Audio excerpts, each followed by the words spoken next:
Hello friends, PPT YouTube channel पर आप सभी का स्वागत है। दोस्तों, इस वीडियो में हम डिस्कस करेंगे कि ग्रुप डी एग्ज़ाम जो 21 और 22 अक्टूबर 2023 को एनटीए के द्वारा कंडक्ट किया जा रहा है, उस एग्ज़ाम को आपको अटैम्प्ट कैसे करना है, यानी कैसे आप ग्रुप डी का एग्ज़ाम आपको देना है और किन किन ज़रूरी बातों का आपने ध्यान रखना है, वो सारी बातें हम इस वीडियो में डिस्कस करने वाले हैं। दोस्तों, आपने बहुत सारी तैयारी की होगी, किसी ने 1 साल तैयारी की होगी, किसी ने 2 महीने तैयारी की होगी, किसी ने 6 महीने भी तैयारी की होगी, लेकिन अगर आपको पेपर अटैम्प्ट करना नहीं आता तो आपकी दोस्तों सारी तैयारी बेकार जा सकती है, आपकी सारी तैयारी खराब जा सकती है अगर आपने पेपर को अच्छे से अटैम्प्ट नहीं किया। इसलिए इस वीडियो को आप बड़े ही ध्यान से देखना कि आपको पेपर अटैम्प्ट कैसे करना है। तो चलिए देखते हैं कि आपको पेपर अटैम्प्ट कैसे करना है। दोस्तों, आप सभी ने ग्रुप डी एग्ज़ाम के लिए बहुत अच्छे से मेहनत करी है, बहुत अच्छे से प्रिपरेशन की है, लेकिन आपकी तैयारी का एक बहुत ही महत्वपूर्ण हिस्सा जो कि अभी बाकी है, जो है पेपर कैसे करना है, यानी कि एग्ज़ाम को आपने अटैम्प्ट कैसे करना है। पेपर अटैम्प्ट करना दोस्तों एक कला है। यहाँ पर एक बहुत बड़ा उल्टफेर हो जाता है कि 2 से 4 महीने तैयारी करने वाला कैंडिडेट 6 महीने से 1 साल तैयारी करने वाले कैंडिडेट से ज़्यादा स्कोर कर सकता है यदि वह पेपर को अच्छे से अटैम्प्ट करता है। वहीं ये कह सकते हैं कि 6 महीने से 1 साल तैयारी करने वाला कैंडिडेट 2 से 4 महीने तैयारी करने वाले कैंडिडेट से कम स्कोर कर सकता है यदि उसने पेपर को अटैम्प्ट अच्छे से नहीं किया। तो दोस्तों, डिस्कस करते हैं कि पेपर को अटैम्प्ट करना कैसे है या पेपर कैसे आपने करना है। दोस्तों, बात करते हैं कि आपने पेपर को अटैम्प्ट कैसे करना है। सबसे पहले दोस्तों, जब आपका एग्ज़ाम शुरू होगा उससे पहले एग्जामिनर आपके ओएमआर सीट पर आपकी डिटेल भरवा लेगा, आपकी जो रोल नंबर वगैरह है, फादर मदर नेम है और आपकी पोस्ट वगैरह वो आपसे भरवा ली जाएगी पेपर शुरू होने से पहले ही।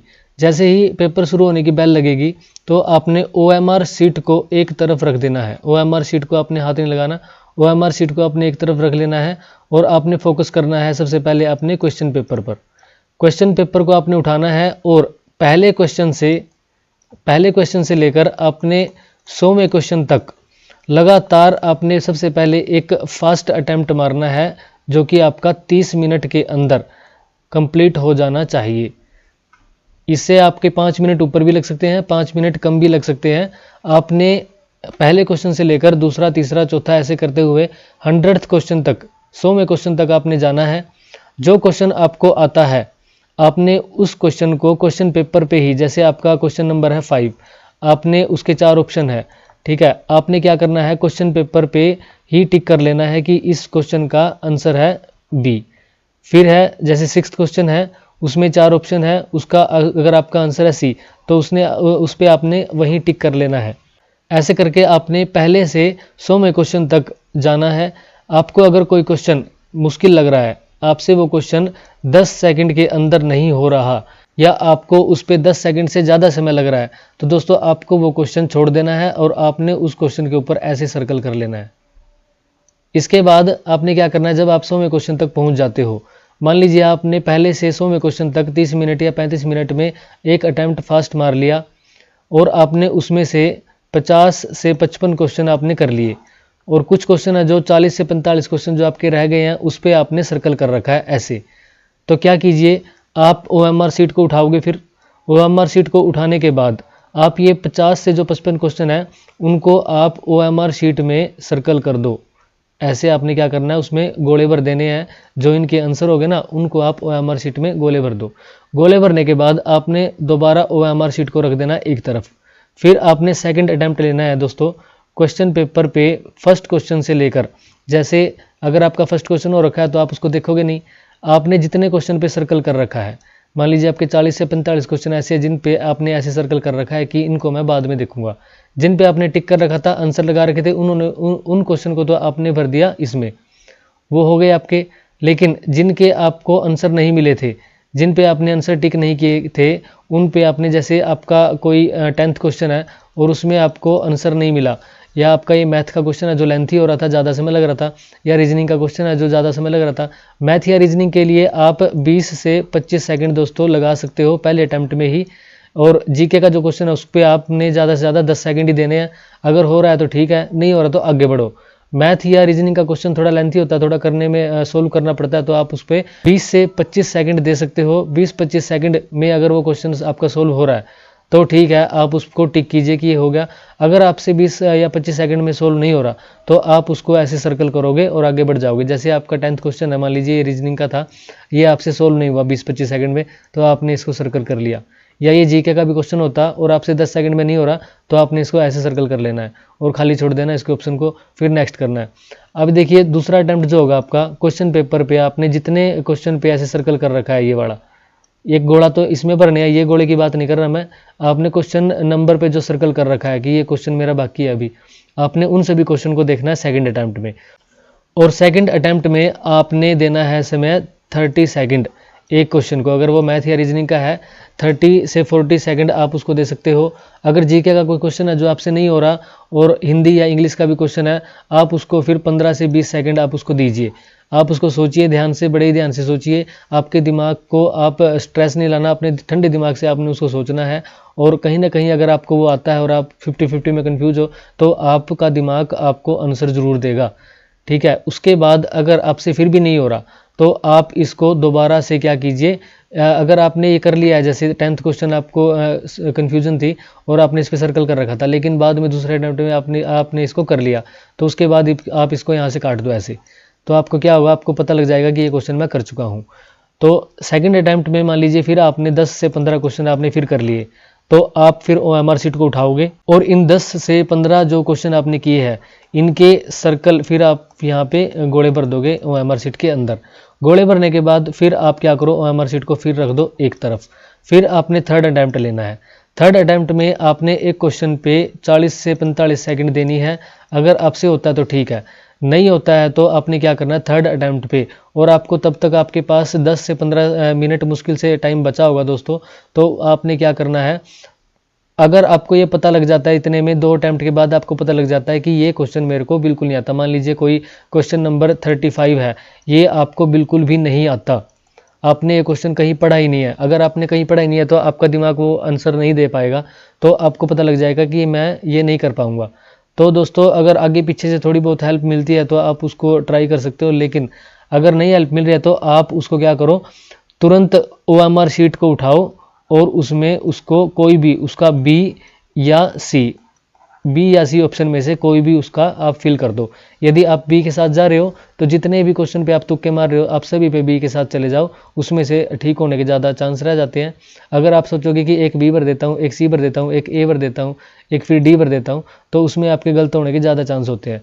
आप एक ऑप्शन पे विश्वास करके चलोगे तो कम से कम 10 में से अगर बी भरोगे तो 3-4 तो आपके ठीक होंगे ही, और अगर अलग अलग भर के चलोगे, अगर आपको 50-50 लग रहा है फिर तो आप जाओ दोस्तों ऑप्शन के साथ जो आपको सही लग रहा है ना, कि ये मेरे को सही लग रहा है उसके साथ। लेकिन अगर चारों ऑप्शन में से आपको बिल्कुल नहीं आता, मान लीजिए आपके लास्ट में 10 क्वेश्चन ऐसे बच जाते हैं कि आपको चारों ऑप्शन में से बिल्कुल नहीं पता कि क्या आएगा, तो फिर 10 के 10 पे आप या तो बी भर दो या फिर आप सी भरो। उसके बाद क्या होगा, उससे क्या होगा, आपका टाइम के अनुसार आपके गोले भरे जाएंगे। यदि आपका टाइम खत्म हो जाता है, आप टाइम से गोले नहीं भरते या आप क्वेश्चन को सोल्व करने में रह जाते हो और लास्ट में आपकी OMR शीट खाली रह जाती है, तो आप क्या करोगे, फिर हड़बड़ाहट में गोले भरोगे, कुछ गोले गलत भरे जाएंगे और कुछ क्वेश्चन ऐसे होंगे जो आप कर सकते थे आसानी से, लेकिन टाइम ना बचने की वजह से आपको ऐसे ही उसमें तुक्का मारना पड़ेगा और वो क्वेश्चन आपका गलत हो जाएगा। तो दोस्तों आपने 3 अटैम्प्ट लेने हैं पेपर में, जब आप पेपर को सोल्व करोगे तो 3 अटैम्प्ट। पहला अटैम्प्ट सुपर फास्ट, उसमें आपने 30 से 35 मिनट में अपने पूरे क्वेश्चन को, पूरे पेपर को सोल्व कर लेना है, और पूरे पेपर को सोल्व करके उसके बाद जितने भी क्वेश्चन आप वहाँ से कर पाते हो उनको OMR शीट में आपने भरने हैं। मैं 30 मिनट बोल रहा हूँ, आप 40 मिनट तक ले सकते हो, ठीक है। अगर आपको लगता है कि 45 मिनट भी लग रहे हैं, लेकिन आपका पहला अटैम्प्ट क्या होना चाहिए, बहुत ही एक्यूरेट और अच्छा होना चाहिए, तो 45 मिनट भी ले सकते हो आप। उसके बाद दूसरा अटैम्प्ट आप लीजिए 15 से 20 मिनट का, और 15-20 मिनट में आप जितने करते हो उनको फिर OMR शीट में भर दो। इससे क्या होता है, अगर आप पहले जैसे 50 क्वेश्चन आपने कर लिए और उनको OMR शीट में भरते हो, तो 50 के 50 को आप एक साथ जब फिल करोगे तो गोले भरने की स्पीड भी आपकी ठीक रहेगी, और अगर एक एक क्वेश्चन को करोगे सोल्व फिर गोला भरोगे उसमें टाइम आपका ज़्यादा कंज्यूम होगा। आप क्या करना, कम से कम 50 क्वेश्चन को पहले आप एकदम से फिल करना, फिर 15-20 को एकदम से फिल करना, और फिर लास्ट में जितने बचते हैं उनको एकदम से फिल करना। ये होता है एग्ज़ाम को अटैम्प्ट करने का सबसे सटीक तरीका, सबसे सही तरीका। दोस्तों आप इसी तरीके से एग्ज़ाम को अटैम्प्ट करना।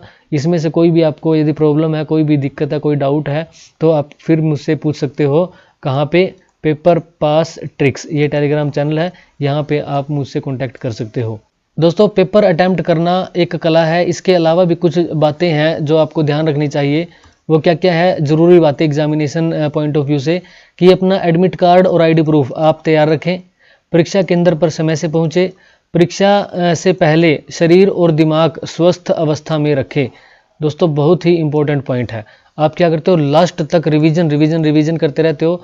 बस में जा रहे हो तब भी बुक पढ़ते रहते हो, वहाँ पे गए कहीं पे ठिकाना, जैसे आपने एक रात पहले पहुँच गए वहाँ पे, तो आप किसी रिश्तेदारी में रुक रहे हो, 12 1 बजे तक आप वहाँ पे रिवीजन करते हो। दोस्तों 6 महीने में, 1 साल में जितना आपने पढ़ लिया वो काम आएगा, एक रात पहले पढ़ा हुआ काम नहीं आएगा आपको, ठीक है? वो ज़्यादा से ज़्यादा आपको 1 मार्क्स देगा। लेकिन अगर आपकी नींद पूरी नहीं हुई, अगर आपकी तबीयत ठीक नहीं है, आपका शरीर आपका साथ नहीं देगा एग्ज़ाम में, तो आप 10 नंबर का कम से कम लॉस करोगे एग्ज़ाम के अंदर। 1 नंबर के ऊपर आप 10 नंबर का लॉस कर दोगे। ये आपको समझने की बहुत ही ज़्यादा ज़रूरत है। आप क्या सोचते हो कि एक रात पहले पढ़ा हुआ आपका 1-2 नंबर ठीक कर देता है, लेकिन वो क्या करता है? वो आपके 10 से 15 नंबर ख़त्म भी कर सकता है, ख़राब कर सकता है। इसलिए शरीर और दिमाग को स्वस्थ अवस्था में रखना आपको बहुत ज़्यादा ज़रूरी है। पेपर से पहले आप सुबह उठें, अच्छे से फ्रेश होके, नहा धो के क्या करना है? आपने कुछ खा के जाना है एग्ज़ाम के अंदर, भूखे पेट नहीं जाना है। एग्ज़ाम में अगर आपका पेट खाली रहेगा तो पेट खाली रहने की वजह से आपका दिमाग कम काम करेगा और दिमाग से आपको पूरा फीडबैक नहीं मिलेगा। तो दोस्तों आपने क्या करना है? आपने कुछ खा के जाना है एग्ज़ाम में। जिनका पेपर 22 तारीख को है वो 21 तारीख को हुए पेपर के हिसाब से रिवीजन कर लें। बहुत टाइम होता है दोस्तों एक दिन का। जैसे ही आपको पहला 21 तारीख को जो एग्ज़ाम होगा ना, पहली शिफ्ट वाला, जैसे ही आपको पता चलता है कि वो कैसा एग्ज़ाम आ रहा है और कहाँ से आ रहा है, दोस्तों उन्हीं टॉपिक को आपने रिवाइज़ कर लेना है बहुत ही जल्दी। एक निश्चित समय में आपने उसको रिवाइज़ कर लेना है, और रिवाइज़ करने के बाद आपने क्या करना है? आपने जिनका एग्ज़ाम 22 को है, आपको भी अपनी अच्छी नींद लेनी है और अच्छे से शरीर को और माइंड को फ्रेश करके एग्ज़ाम के अंदर जाना है। फिर देखिए नेक्स्ट पॉइंट जो सबसे इंपॉर्टेंट पॉइंट है, पेपर जैसा भी होगा उसको भगवान की मर्जी मानकर स्वीकार करना। ये नहीं है कि भाई आपका पेपर अगर ख़राब हुआ, किसी का पेपर अच्छा भी होगा, किसी का ख़राब भी होगा। ऐसा तो है नहीं कि भी सभी के सभी, आप अगर 5-7 लाख जितने भी कैंडिडेट हैं सभी तो लगने नहीं वाले। लेकिन अगर आपका पेपर जैसा भी हो, अच्छा होगा तो अच्छी बात है। अगर आपका पेपर बुरा होगा तो इसमें दोस्तों आपकी कोई गलती नहीं है। आपने अच्छी तैयारी करी, आपने अच्छी प्रिपरेशन करी, आपसे जितना बन सकता था आपने किया। अगर आपने तैयारी नहीं की है, 2 दिन तैयारी की है, 4 दिन तैयारी की है, फिर तो आपकी गलती, आपका पेपर ख़राब होगा। लेकिन अगर आपने तैयारी की है 6 महीने, उसके बाद भी आपका पेपर ख़राब हो रहा है, दोस्तों आपकी कोई भी गलती नहीं है। हाँ आपकी मेहनत, आप सोचते हो कि ख़राब जाएगी, आपसे पेपर अच्छा नहीं हुआ, लेकिन ऐसा कुछ नहीं है। आपकी मेहनत आपके काम आएगी, आज नहीं तो कल आएगी, नेक्स्ट पेपर में आएगी। आप तैयारी मत छोड़ें, आप तैयारी करते रहें, और जैसा भी होता है वो भगवान की मर्जी से होता है, आपका इसमें कोई रोल नहीं होता। आप कर्म कीजिए और फल की इच्छा मत कीजिए। तो दोस्तों इन्हीं बातों के साथ वीडियो को लेके जाते हैं अंत की तरफ। कुछ बातें मैं बता देता हूं कि चैनल पर मैं ग्रुप डी MCQ के रिगार्डिंग अभी कोई वीडियो नहीं बनाऊंगा आपके एग्ज़ाम तक। 2 दिन आप अच्छे से तैयारी कीजिए। आप मेरी मानो तो आप यूट्यूब से दूर हो जाइए, फ़ोन से भी दूर हो जाइए। आप 2 दिन अपनी बुक्स उठाइए, अपने नोट्स उठाइए, जो आपने नोट्स बना रखे हैं, जो आपने बुक में टिक लगा रखे हैं कि इंपॉर्टेंट पॉइंट है, हाईलाइट कर रखे हैं, आपको सबसे पहले क्या है ज़रूरत, उनको आप सबसे पहले रिवाइज़ करो। आप बेसिक सारे जितने भी कंसेप्ट है उनको रिवाइज़ कर लो।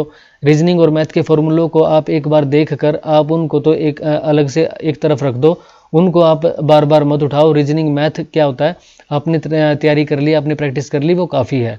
अब उसकी प्रैक्टिस करने से कुछ नहीं होगा। अब आप उनके फॉर्मूले और उनके जो भी ट्रिक्स होती है उनको एक बार रिवाइज़ करके और उनको आप एक तरफ रख दो। अब टाइम है जीके की रिवीजन करने का, करंट अफेयर करने का, और जो जो आपने हाईलाइट कर रखा है वो भी आपने जीके और करंट अफेयर भी वही करने हैं जो आपने पहले पढ़ रखा है। नया कुछ भी नहीं छेड़ना।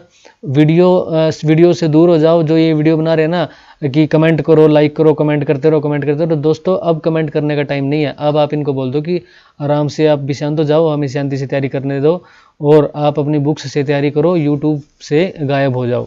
और अब सीधा क्या करो, 21 तारीख को आपका एग्ज़ाम है, 21 और 22 को अच्छे से अपना एग्ज़ाम दो। आपने जो तैयारी करी है, आपने जो अपने नोट्स बनाए हैं, आपने हथियार इकट्ठे करे हैं, उन सभी को आप उठाने का टाइम है। अब आप उनको इकट्ठा करो और एग्ज़ाम में अपने माइंड को फ्रेश करके जाओ। दोस्तों ये टाइम नहीं है अभी कि यूट्यूब पे लगातार मैराथन देखो, रात रात तक मैराथन देखो। अभी हो गया जितना होना था। अभी आप आराम से अपनी रिवीजन मारो। अगर उनके चक्कर में पड़े रहोगे तो अपना जो रिवीजन वगैरह आपने करनी है वो नहीं होगा लास्ट तक भी, और फिर आप क्या करोगे, आप अपने खुद को ही दोष दोगे कि मैंने वो जो करना था वो नहीं किया। तो दोस्तों ग्रुप डी की तैयारी के बाद जिनको आगे हरियाणा पुलिस की या सीईटी का जो नेक्स्ट सीईटी होगा उसकी तैयारी करनी है, वो चैनल से जुड़े रह सकते हैं। और अब ग्रुप डी के लिए इतना ही मेरी तरफ से दोस्तों। अगर मैंने जितना भी कंटेंट आपको प्रोवाइड किया अपनी तरफ से मेहनत करके, जितना भी कंटेंट प्रोवाइड किया है वो आपको अच्छा लगा है तो अच्छी बात है। जिनको अच्छा नहीं लगा उनसे माफ़ी चाहूँगा दोस्तों। और इतना ही कंटेंट है, आप इसको रिवाइज़ करना चाहो तो कल तक कर सकते हो, लेकिन इसके बाद आप YouTube से गायब हो जाओ। आप अपनी रिवीजन करो बुक्स से और अपने नोट्स से रिवीजन करो और एग्ज़ाम में जाओ। आपको बेस्ट ऑफ लक है दोस्तों। आपकी तैयारी आपके काम आएगी और खुद पर आपको विश्वास रखना है। अगर आप खुद पर विश्वास करके जाओगे और अपनी तैयारी पे विश्वास करके जाओगे, ये मत सोचना, दूसरों को मत देखना कि ये कितना पढ़ रखा है, किसी ने कितना नहीं पढ़ रखा। दोस्तों उससे कुछ नहीं होगा। दूसरे ने कम पढ़ रखा है, ज़्यादा पढ़ रखा है, वो आपका पेपर नहीं करने वाला। आपका पेपर तो आपने ही करना है, ठीक है। आपकी तैयारी कम है ज़्यादा है, आप खुद अपना पेपर करोगे और वही आपके काम आएगा, वही आपको स्कोर देगा। तो इन्हीं बातों के साथ वीडियो का एंड करता हूँ। Thank you, best of luck.